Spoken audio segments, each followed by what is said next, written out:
大家好，好，我是王大刀，我很坏，我是一个特别坏的人，因为每次上台开始讲段子之前，我都会先迅速的扫一遍第一排的观众，准确定位每一个男人的位置，然后我会从右往左开始，看着他们，然后开始观察。我想从他们的脸上找到一种表情，那种表情叫做害怕。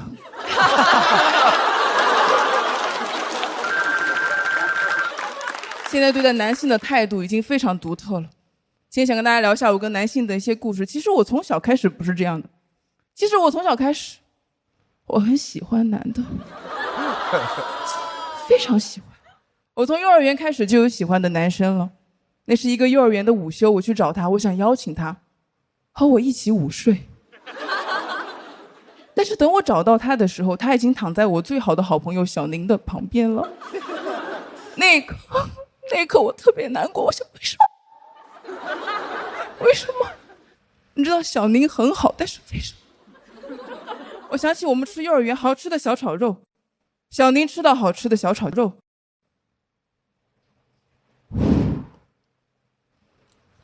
好吃。我吃到好吃的小炒肉，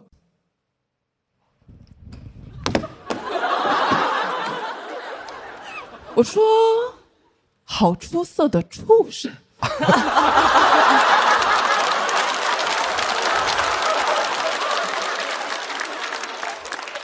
小宁她就是那种情绪冷冷的淡淡的很优雅那种冰山美人，而我从小是你们过生日的时候永远关不掉的那盏莲花蜡烛。我从幼儿园开始到小学，喜欢的男的没有一个喜欢我，没有一个。我不懂，因为我从小开始我就很喜欢我自己。我小时候一个人走在街上，我走着走着我就在想，我说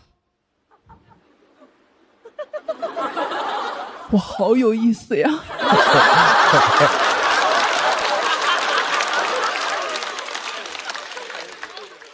但是那些男生好像不懂我的性格魅力。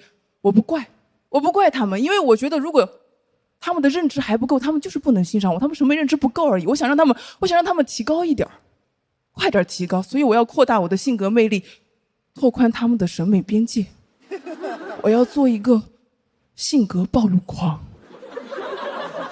在学校的走廊上，如果有男生和我擦肩而过，我就直接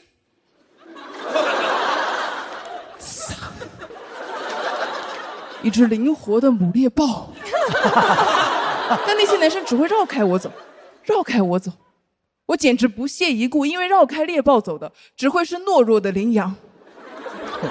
我一定会找到配得上我的极致糖浆。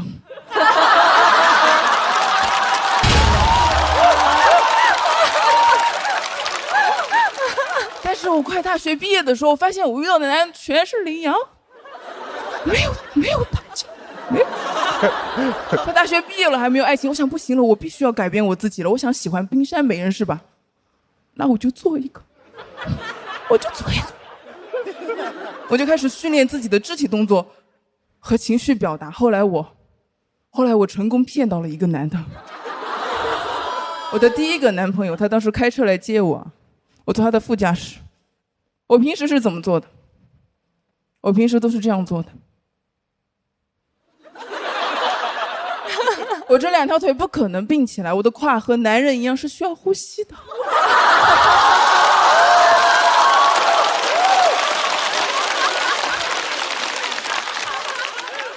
但是一个冰山美人要优雅 elegant， 所以那天我坐他的副驾驶，我都是这样做的。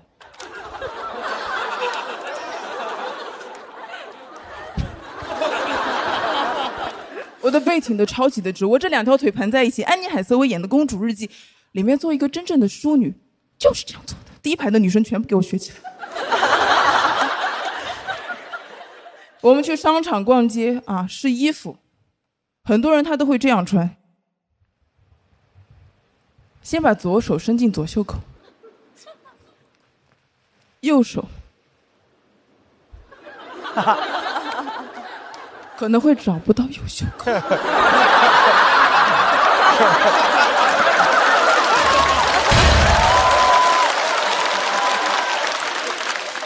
不要这样穿，这样非常的不优雅。我从来不会这样穿衣服 ，never。我都是这样穿的。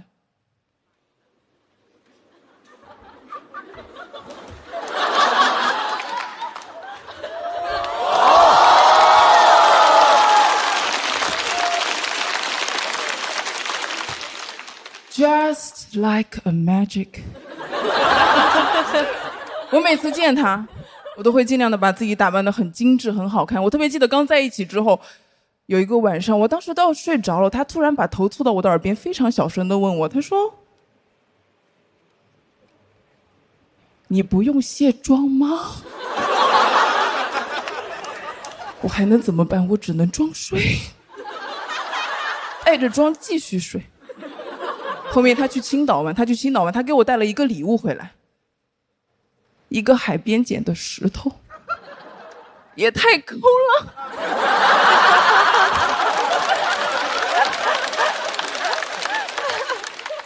但是一个冰山美人是不能这样说话的，要优雅，要冷静，要神秘，没有攻击性。我说怎么带了一个石头回来啊？他说因为你的英文名叫 Stone 啊。我说老子现在开始叫 Diamond。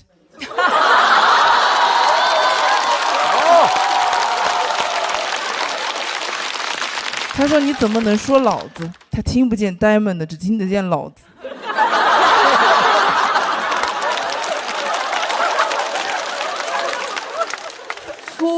粗俗早就像呼吸一样自然融入我的血液当中。我在那一刻，我终于明白为什么那些冰山美人总是话很少了，因为话说的越少，老子混进去的概率越小。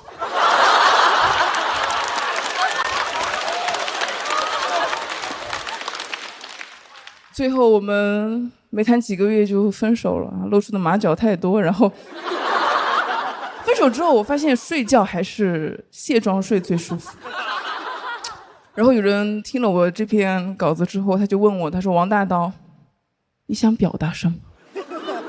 你想表达不要通过扮演或者是化妆来获得爱情的故事吗？但是你扮演一个冰山美人是那么的自如、自洽、舒服。我想我还挺牛的。但是我真的舒服吗？我其实不舒服，这只是现在的我在讲述过去的我的一段故事而已。我特别记得我们刚在一起的时候去餐厅吃饭，他和他的朋友看了菜单就定了吃什么，都没有问我。我也很喜欢吃东西啊，为什么不问我？为什么？我很难过，其实我很难过。我觉得我在很多时候我都觉得我需要做一个意见和情绪都不强烈的人。你问我想表达什么，我想谈论很多时刻。我想谈论大学的时候，一个人走在步行街上，一个变态老头骑着自行车绕着我画圈，他盯着我说要看看。我当时真的非常想说点什么回击他，但是我没有，我没能说出什么。你问我想表达什么，我可能想说，我不想因为一些自我的羞耻或者一些身体的羞耻来失去自己的不满，失去自己的意见了。我想要歇斯底里。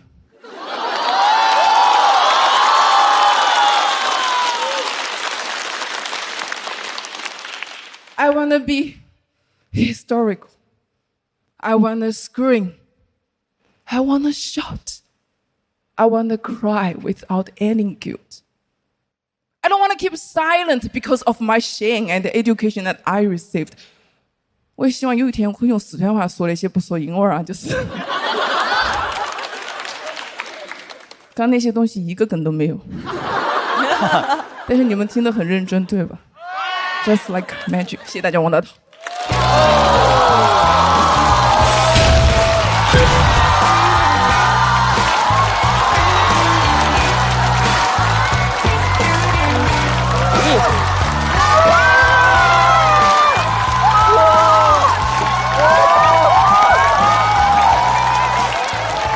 来，各位，再次感谢王大刀带来的精彩表演。来，王大刀的锁票倒计时开始。再次掌声送给王大刀。王大刀，这个段子是为这个舞台创作的，还是在以前在线下有过表演？这一段也是打磨了很久才出来的一个作品，以前他不是这个样子的。哇，他为了练这一段，每天在屋里头就这样，一开电梯就看大刀在家里头。我一定会找到配得上我的极致评价。然后还有那个，就是你这特别废话的这种演出方式。哎呀，你别做了，你这是。I'm sorry，那个太好玩了。你是某次演出突然间感觉这样撒得开，演的特别爽，还是？对，就是很多，包括那个什么，我好有意思啊，可能你是在某一次演出里面即兴加进去的东西。太好玩了，因为刚才我拍灯那个点是你那个非常250的一个点，就是你说你什么穿上左胳膊之后，我右胳膊就会穿不上。是的，对，那个特别重要，那个特别重要，太好玩了。我觉得是特别棒的一段表演。我刚才是比较早，应该是第一个拍灯的。你是第一个。他在里面呈现了至少2种不同的女性的样态，但他非常可贵的一点，就他没有把这2种样态把它变成竞争的状态。是的，因为他明白我们从来都不是竞争者，我们是同行者。我们永远不会因为要肯定自己的存在而要贬低对方的存在，这是他特别可贵的，是和年轻一代特别先进的一点。所以我觉得是特别有力量的一段表演，我很喜欢。谢谢鲁豫，谢谢。因为我觉得一种最好的演出啊，对于我来说啊，因为我也喜欢瞎折腾，就是我觉得观众跟我身为一个观众看他的时候是忘我的，是的，他演的时候也是忘我的。这个世界上很多美好的东西，是因为当时你把自个儿忘了，然后那一刻你不存在，然后所以它才变得那么美。我觉得那一刻就是那种大刀前途无量。我希望以后能跟多跟你合作，好不好？谢谢，太棒了啊！哎，大老师，你还有一段精彩的表达哦。大刀，你可以是任何样子，甚至是一颗番茄，就像茄皇一样，里面又有一整颗阳光番茄，酸甜浓郁 ，just like magic。其实大家都知道，脱口秀的舞台从来不缺精神病。但是我觉得我们在这个舞台看了这么多年，它不是这一届。是把历届的都算上，他也是个性最突出的选手之一。是的，因为我们特别希望从新人身上看到不一样的东西。是，他今天让这个舞台完全没有任何遗憾，就是没错，彻头彻尾的一个才华横溢的精神病，然后把我们给震了啊！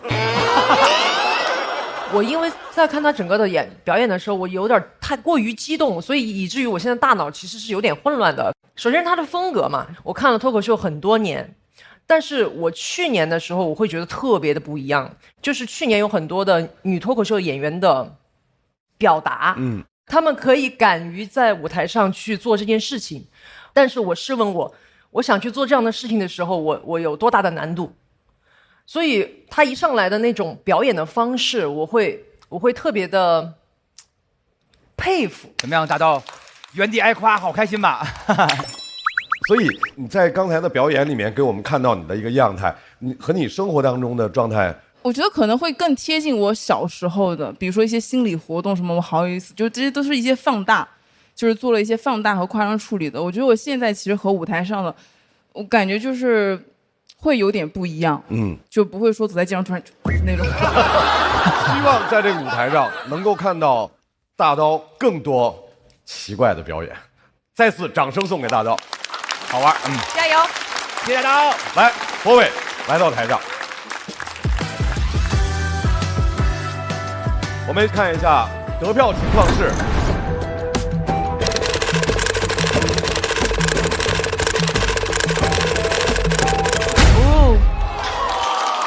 恭喜王大刀263票进入到晋级区，博伟加油！先在待定区等待最终的结果。厉害了！炸了！太好了！我第一次听完我是很震撼的，因为其实有的感受那种羞耻感，那种自我怀疑，有的时候你压抑的太久，你甚至不知道你自己想表达的是这个。